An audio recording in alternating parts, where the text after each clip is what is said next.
नमस्कार साथियों, इस टॉपिक में आप जानेंगे कि अगर कोई ज़मीन की रजिस्ट्री कर दी है आपने, ठीक है, गलती से रजिस्ट्री कर दी, आप मानते हो गलत ज़मीन बेच दी, आप वापस लेना चाहते हो, ठीक है, तो दाखिल खारिज के बाद भी रजिस्ट्री कैंसिल हो सकेगी। अब कई लोग ज़मीन खरीदने के बाद ये सोचते मैंने दाखिल खारिज करा लिया, अब कोई कुछ नहीं कर सकता है, ठीक है, तो हो सकता है। मैं नए कानून के बारे में आपको बताऊंगा, विधि पूर्वक बताऊंगा साथियों।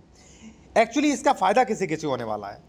देखिए साथियों, कई लोग क्या करते हैं कि फर्जी तरीके से रजिस्ट्री करवा लेते हैं, धोखे से, भूल से, कम पैसे देकर, या रजिस्ट्री करवाने के बाद पैसे नहीं देते, दाखिल खारिज करवा लेते हैं, ठीक है। तो ऐसी कंडीशन में साथियों, यदि आपने जमीन बेची है तो नो टेंशन रहिए, दाखिल खारिज भी कैंसिल होगा और रजिस्ट्री भी कैंसिल होगी।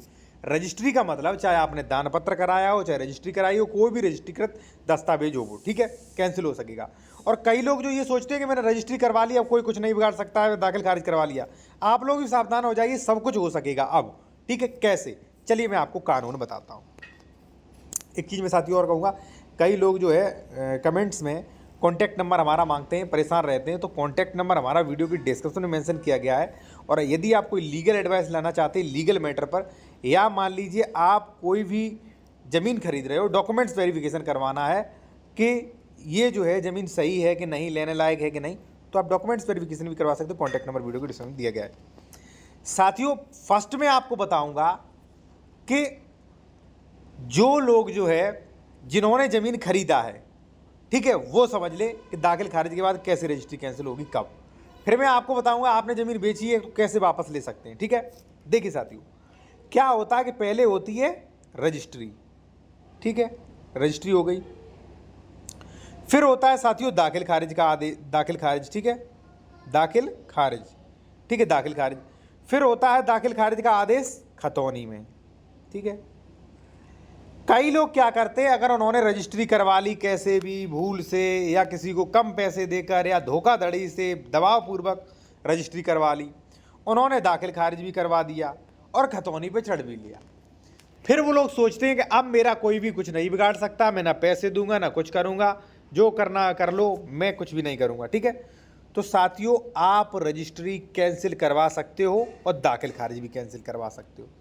अब मैं आपको बता दूं कैसे, वो भी आप जान लीजिए। साथियों, जैसे मान लीजिए आपको ये लगता है कि दाखिल खारिज नहीं हुआ है, तो सबसे पहले आप आपत्ति लगाइए, ठीक है। आपको जो है ऑब्जेक्शन लगा देना है कोर्ट में, ठीक है, आपत्ति कि महोदय ये जो रजिस्ट्री की गई है इसमें मुझे आपत्ति है, इसमें मेरी सख्त अधिकारों का हनन हो रहा है, मेरे साथ अन्याय हो रहा है, कृपया मुझे आपत्ति लगाने का अवसर दे। तो आपत्ति मिल जाएगी, दाखिल खारिज रुक जाएगा, ठीक है, दाखिल खारिज रुक जाएगा। अब मान लीजिए दाखिल खारिज हो चुका है, तब क्या होगा साथियों, दाखिल खारिज हो चुका है फिर भी कोई दिक्कत नहीं। क्यों? क्योंकि दाखिल खारिज का रेस्टोरेशन हो जाएगा, ठीक है, रेस्टोर, पुनर्स्थापन प्रार्थना पत्र, ठीक है, रेस्टोर। क्या होगा कि जैसे मान लीजिए आपने रजिस्ट्री करवा लिया, आपने दाखिल खारिज भी करवा लिया, कोई दिक्कत नहीं, फिर भी ये ना समझिए कि कुछ नहीं होगा।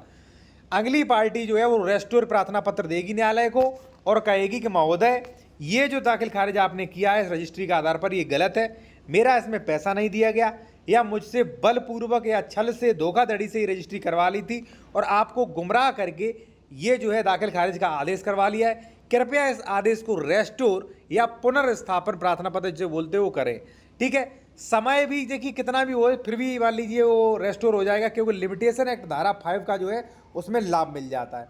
तो अगर आपने ज़मीन खरीद ली, किसी का पैसा नहीं दिया, तो आप ये मत समझिए कुछ नहीं होगा, दाखिल खारिज कैंसिल हो जाएगा।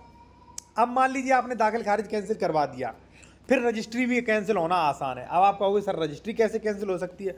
हो सकती है, कानून प्रावधान देखिए। ये एक चीज़ मैं आपसे और कहूँगा, यदि आप कोई भी लीगल एडवाइस लेना चाहते हैं, कोई चीज़ आप नहीं समझ में आ रही, कोई क्वेश्चन है, तो ले सकते हैं। कॉन्टैक्ट नंबर वीडियो के डिस्क्रिप्शन दिया गया है, व्हाट्सएप मैसेज करें, कॉल बुक कराने के बाद बात कर सकते हैं। यहाँ पे साथियों लिखा है, यहाँ पे आप देख सकते हैं, कब रद्दकरण का आदेश दिया जा सकेगा। लिखितों का रद्द करिए, कैंसिलेशन ऑफ इंस्ट्रूमेंट, इंस्ट्रूमेंट लिखित कई प्रकार की, देखिए रजिस्ट्री दस्तावेज कई प्रकार के होते हैं। हो सकता कोई एग्रीमेंट हो सकता कोई रजिस्ट्री, यानी कि रजिस्ट्री मान लीजिए ज़मीन की रजिस्ट्री हो, या कोई दान पत्र की रजिस्ट्री हो, या वसीयत की रजिस्ट्री हो, तो इन सभी रजिस्ट्रीकृत दस्तावेजों का कैंसिल किया जा सकता है साथियों, कोई बड़ी बात नहीं है। अब कैसे किया जा सकता है तो मैं आपको बता रहा हूँ, चलिए, ठीक। यहाँ पे देखिए section 31, the specific relief act section 31 ये प्रोविजन करता है कि कब रद्दकरण का आदेश दिया जा सकेगा। कोई व्यक्ति जिसके विरुद्ध लिखित या शून्यकरण हो, जिसको यह युक्त आशंका है कि ऐसी लिखित विद्यमान छोड़ दी गई तो उसे गंभीर क्षति हो सकती है। मान लीजिए आपके पिता ने रजिस्ट्री करा दी ए को, ठीक है, जमीन की पैतृक जमीन थी, आपको ये लगता है ये गलत करा दी और अगर ये रजिस्ट्री छोड़ दी तो ये दाखिल खारिज करा लेगा, कब्जा ले लेगा, फिर दिक्कत होगी। तो आप उसको शून्यकरण न्याय निर्णित कराने के लिए बाद केस ला सकेंगे और न्यायालय को, यानी कि जो भी संबंधित सक्षम न्यायालय है, न्यायालय को विवेका अधिकार है कि ऐसे न्याय निर्णित कर सकेगा, उस न्यायालय को प्रदत्त और रद्द किए जाने का आदेश दे सकेगा। यानी कि जो भी आपने रजिस्ट्री करवाई है या किसी ने करवाई है उसे कैंसिल करने का आदेश दे सकेगा, ठीक है, पूर्ण स्वतंत्रता है। अब जैसे मान लीजिए आदेश दे दिया तो होगा क्या साथियों, दूसरा आप पैरा पढ़िए। यदि लिखित भारतीय रजिस्ट्री अधिनियम 1908 धारा 16 के अधीन रजिस्ट्रीकृत है, यानी कि साथियों देखिए जब रजिस्ट्री है तभी तो आप कैंसिल करवा रहे हो, अनरजिस्टर्ड की तो कोई वैल्यू ही नहीं। तो रजिस्ट्री जब की है तो रजिस्ट्रार ऑफिस में लिखी होगी, तो वहाँ पे संबंधित न्यायालय अपनी डिक्री एक प्रतिलिपि यानी कि एक फोटोकॉपी ऑफिसर को भेजेगा, ठीक है, जो भी मान लीजिए रजिस्ट्रार है, रजिस्ट्रार जो भी वहाँ पे बैठे होते हैं उन ऑफिसर को आएगी कोर्ट से, और कार्यालय में इस प्रकार रजिस्ट्रीकृत हुआ है, और ऐसे ऑफिसर को अपनी पुस्तकों में अंतर्विष्ट लिखित की प्रति उसके रद्दकरण का आदेश विस्तार से लिखना होगा, ठीक है। जैसे मान लीजिए ये रजिस्ट्री का केस चल रहा है, ठीक है, ये एक्स प्रॉपर्टी है, ये रजिस्ट्री, इसका साथियों मान लीजिए केस चल रहा है। अगर केस चलता रहेगा और ये कैंसिल कर दी जाएगी तो एक डिक्री आपको मिलेगी और एक न्यायालय जो है उससे जाएगी रजिस्ट्री दफ्तर, ठीक है, रजिस्ट्री ऑफिस, और उसका काम होगा रजिस्ट्रार का कि रजिस्ट्री दफ्तर में जो आया है ये कोर्ट का ऑर्डर, उसे उसी रजिस्ट्री जहाँ पे रजिस्टर मेंटेन है वहाँ पे लिख दे कि भाई ये रजिस्ट्री फलाने संख्या आदेश के अनुसार कैंसिल की जा चुकी है, अब इसका कोई भी मतलब नहीं है, तो रजिस्ट्री कैंसिल मानी जाएगी पूरी तरीके से।